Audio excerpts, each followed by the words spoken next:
আসসালামু আলাইকুম সম্মানিত ভিউয়ার্স, আশা করছি সকলে ভালো আছেন। টিউশনালে হাসির খামার অ্যান্ড হ্যাচারির পক্ষ থেকে সকলকে জানাচ্ছি শুভেচ্ছা। দর্শক, আজকে আপনাদের সাথে আলোচনা করব হাঁসকে নদীতে, খালে, বিলে বা মাঠে কেন ছাড়বেন বা এর উপকারিতাটা কী এবং সুবিধাগুলো কী, অসুবিধাগুলো কী, এই জাতীয় বিষয়গুলি নিয়ে বিস্তারিত আলোচনা করার চেষ্টা করব।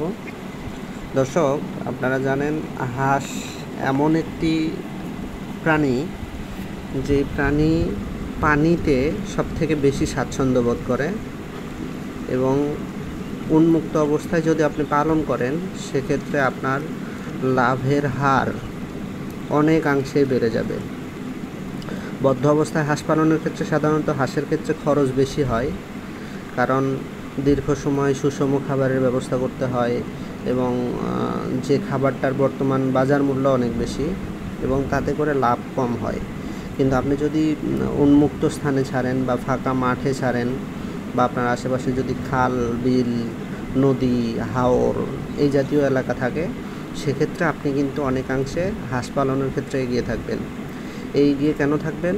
কারণ আপনার যদি মাঠে ছাড়েন সেক্ষেত্রে দেখা যায় আপনার মাঠে যদি পর্যাপ্ত পরিমাণে খাবার পায় তাহলে কিন্তু আর বাড়তি খাবারের প্রয়োজন পড়ে না। আর বাড়তি খাবারের যদি প্রয়োজন না পড়ে সেক্ষেত্রে আপনার লাভটা সম্পূর্ণই লাভ হচ্ছে। আর আরেকটি বড় সুবিধা হচ্ছে, হাঁসকে যদি মাঠে ছাড়েন বা নদী, বিলে, হাওরে, বাওরে এসবে ছাড়েন সেক্ষেত্রে দেখা যায় হাঁসের যে ফিজিক্যাল এক্সারসাইজ, যেটা অর্থাৎ শারীরিক পরিশ্রমটা, এটা হয়, যার ফলে হাঁসটা সুস্থ থাকে।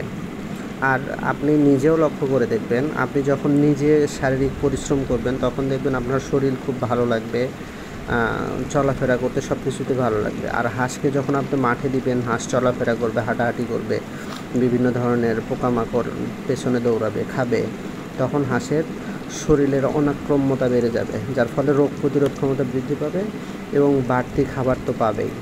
আর আপনারা যদি আপনার আশেপাশে এরকম ফাঁকা জায়গা থাকে, বিশেষ করে বাংলাদেশ যেহেতু কৃষিপ্রধান দেশ, আর আমনের আগে অর্থাৎ বোরোর পরে সাধারণত দেখা যায় ফাঁকা স্থান থাকে, সেই ফাঁকা স্থানে আপনি হাঁস ছাড়ুন। হাঁস ছাড়লে আপনার হাঁস সুস্থ থাকবে, পাশাপাশি আপনি হাঁস থেকে অধিক লাভবান হতে পারবেন।